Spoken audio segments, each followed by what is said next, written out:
Hello YouTube, Scamp the Wolf here, back with another video for your viewing pleasure, and today we're going to be taking a look at the Nothing More discography. Now, I have 4 albums here, and the reason I have 4 albums is because I'm not including their pre-2009 albums on the list. We're going to not include those because they're very hard to find, and it was before the band got a foothold in their discography and stuff like that. So we're not going to include those in the list. So we're going to go from number 4 to number 1. So we're going to go with the 4 studio albums from The Few Not Fleeting to their most recent album, Spirits. So at number 4, ironically enough, this is my least favorite as of right now, but it's still pretty good. So number 4 here, Nothing More, with their latest album, Spirits.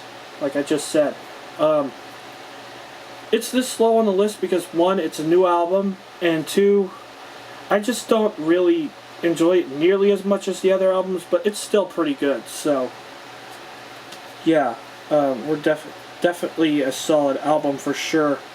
This one is more darker.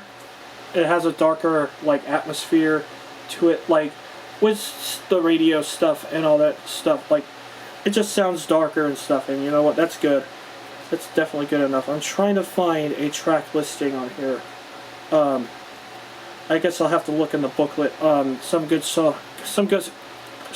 songs include "Tired of Winning," "The Other F Word," and "Best Times," and also "Dream with Me," and the Valhalla, Too Young to See, and Spirits. Those are some good songs on the album. Definitely recommended.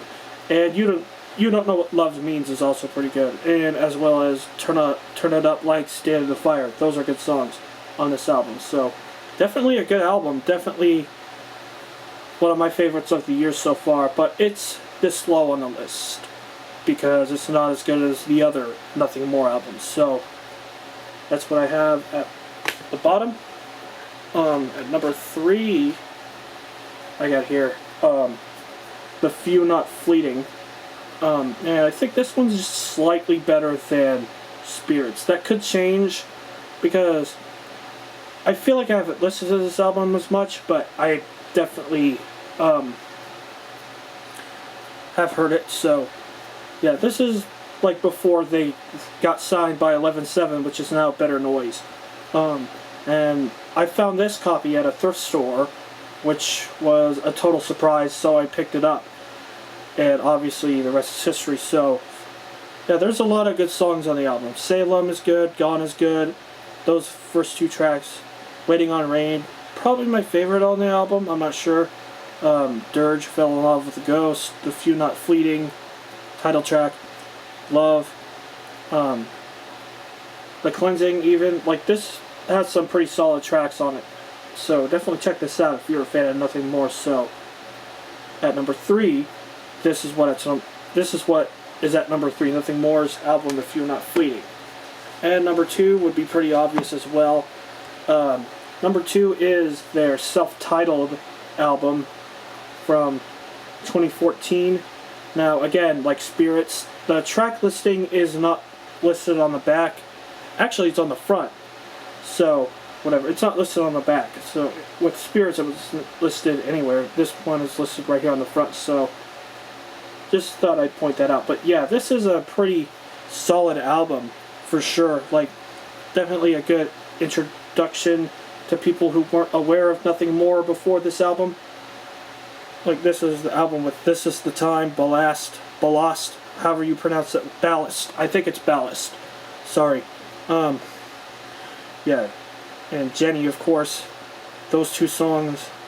There's also Friendly Fire, If I Were, Here's to the Heartache, The Matthew Effect, which is solid, Christ's Copyright, Mr. MTV, First Punch, and God Went North, which is a very emotional track. So there's a lot of good stuff on here. This is when they were starting to get more introspective with their lyrics, because I don't think The Few Not Fleeting had that. I feel like this album really started them on that trajectory of being more introspective and all that stuff. Because if you look at like the backstories of the songs, like Jenny and God Went North, and maybe some other songs on here, then you'll see they're very personal to the band and to Johnny Hawkins, who is the lead singer. So definitely recommended for sure. I think my favorite song might either be First Plunge or God Went North. I'm not really sure. So, or even This Is the Time. I'm not sure really. So yeah, this is Nothing More with their self-titled. And number one is pretty obvious. It's pretty obvious what number one is at this point. It's this album here, The Stories We Tell Ourselves. Definitely one of the best mainstream rock albums of the 2010s, if not the very best. Because this album, excuse me, this album is very introspective, like I've been saying, but I feel like every song on this album right here is great. Like every song is fantastic on it. Like every song is well written, introspective, performed well, all that good stuff. So yeah, I could just go on and list off the entire track listing, but I'm just gonna like select tracks I really like. Do You Really Want It's a good opener. Of course, Let 'Em Burn. Tunnels is good. Don't Stop, Funny Little Creatures. Go to War. And especially emotional tracks like Just Say When, and especially Fade In and Fade Out. That song, very emotional, very good. I feel like they amped up everything that makes them good on this album, like, and put them on the map as a band that is going to be super pivotal to good hard rock music, good mainstream rock. Like, this is like a shining example in mainstream rock of music that's actually good, because there's a lot of stuff that's like mediocre and stuff, you know, that's like hogging the charts, but Nothing More is definitely a very good presence on there, and this album is one of the reasons why. Nothing More, The Stories We Tell Ourselves, excellent album, definitely recommended. So that's pretty much it for the list. I want to know what you guys think, so leave it down below in the comment section down below again. So yeah, anything you have, leave them down in the comments. So this is Scamp the Wolf signing out. Take care.